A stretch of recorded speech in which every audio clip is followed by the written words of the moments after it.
다른 분들 의견도 듣겠습니다. 뒤쪽으로 가겠습니다. 그 하늘색 셔츠 입으신 분께 마이크 전해드리겠습니다. 죄송하지만 정해진 순서에 따라서 해주시면 좋겠습니다. 네, 죄송합니다. 죄송합니다만 정해진 순서에 따라서 해주시면 감사하겠습니다. 저는 지금 하늘색 셔츠 입으신 분께 발언 기회를 드렸거든요. 들어주시면 좋겠습니다. 아니 그렇게 하기에는 거의 제가 지금 거의 하늘색 그렇게 되면 끝이 셔츠를 없어요. 네. 입으신 분께 발언 기회를 드렸습니다. 시간은 제한되어 있고 주제는 너무 많고 하실 말씀이 너무 많을 겁니다. 네. 네, 지금 온라인으로 지켜보시는 분들도 많으니까요. 성숙한 토론 문화를 위해서 좀 협조를 부탁드리겠습니다. 발언 듣겠습니다. 안녕하십니까. 제주도에서 왔습니다. 현장을 직접 느끼고 있는 공인중개사이고요.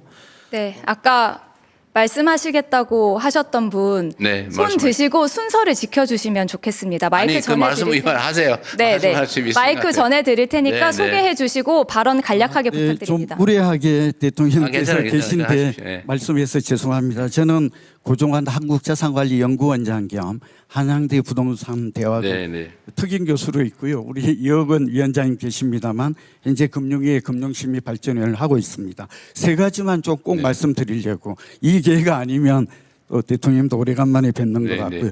예, 우선 그 시장 흐름은 트리플 강세입니다. 월세, 전세, 매매가 오르는데 최근의 시장은 전세가 무섭게 오릅니다. 이거는 공급 부족이 가장 큰 원인이다라는 걸 말해주고 있고 이대로 가다간 자칫하면 3, 4년 집값이 미친 집값, 미친 전세 이런 것들이 재현될 수 있는 우려가 있어서 이 자리는 잘 마련하신 것 같습니다. 대통령 말씀에 100% 공감을 하고요. 두 번째는 그럼 왜 이렇게 공급이 허들이 생겼나 세 가지, 네 가지 이유를 짧게 대안 위주로 하겠습니다. 첫 번째는 그동안 3년 전에 아까 대통령께서 왜 2022년 이후에 공급이 이렇게 줄었는가 거기에 대한 답이기도 한데 첫 번째는 택지난이었습니다. 그러니까 서울은 땅이 없기 때문이고 두 번째는 지난 정부가 상기 신도시 이런 거에 대해서 진척이 없었습니다. 그러니까 너무 공급 대책이 오늘 김용덕 장관님 나와 계십니다만 좀 소홀히 했던 측면이 지금에 누적되어서 이런 문제를 가중시켰다. 뭐 전 정부를 탓하는 건 아닌데 정책의 요인도 있고 금리의 요인도 있고 지금 지적하고 싶은 게 공사비 급등이었습니다. 한마디로 얼마 전에 이제 구인철 부총님하고도 이 얘기를 잠깐 좀 나누었는데요. 어쨌든 공사비가 지난 5년간 2배 급등했습니다. 그런데 오늘 제가 드리고 싶은 말씀은 대안 위주로 하겠는데 그래서 이제 고금리도 있고 PF 문제도 있고 정책 조율 문제가 있습니다. 그냥 대안 위주로 현실적으로 짧게 하겠습니다. 그래서 제가 이 재건축 재개발 이런 것들은 선별적으로 특히 재개발 비아파트 빌라나 오피스텔 위주로 공급을 늘리는 게 단기 공급에는 성과가 있을 것 같습니다. 특히 그리고 상기 신도시라든지 대통령께서 말씀하신 27만 가구, 6만 2천 가구 도심권 이거 속도를 좀 빨리 해 주셨으면 좋겠다. 두 번째 그렇게 하기 위해서 안 되는 이유가 있는데 태릉시시라든지 용산 정비창, 과천 경마장을 보면 결국 중앙정부와 지방정부가 주민 반대도 있습니다만 정책 그러니까 정례적인 정책 협의체를 구성해서 특히 국토부와 서울시는 매월 한 번씩 만났으면 좋겠습니다. 국민 입장에서 이런 것들이 좀 답답하게 느껴집니다.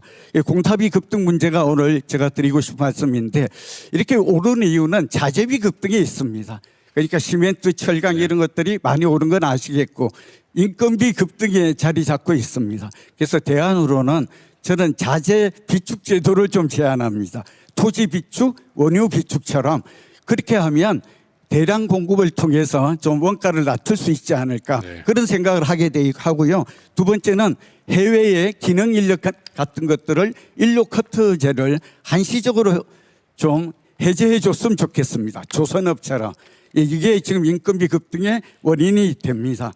그리고 PF 문제인데요. 이제 우량 사업장과 비우량 사업장을 구분해서 이제 선별적으로 개발 사업이 많이 멈춰져 있는데 돌아가도록 지원을 이거는 2억 원 우리 장관님께서 신경 써주시고 또 김용덕 장관님께도 이상입니다. 네, 좋은 제안을 감사드리고요.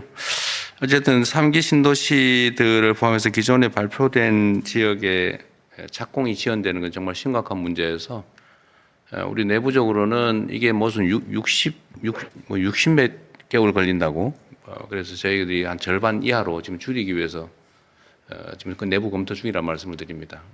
행정 속도가 너무 느려요. 그래서 전체적으로 필요하면 규정을 바꾸든지 아니면 절차를 병행, 뭐 어떤 순차적으로 하는데 이걸 병행 진행해서 좀 시간을 좀 줄여볼 생각입니다.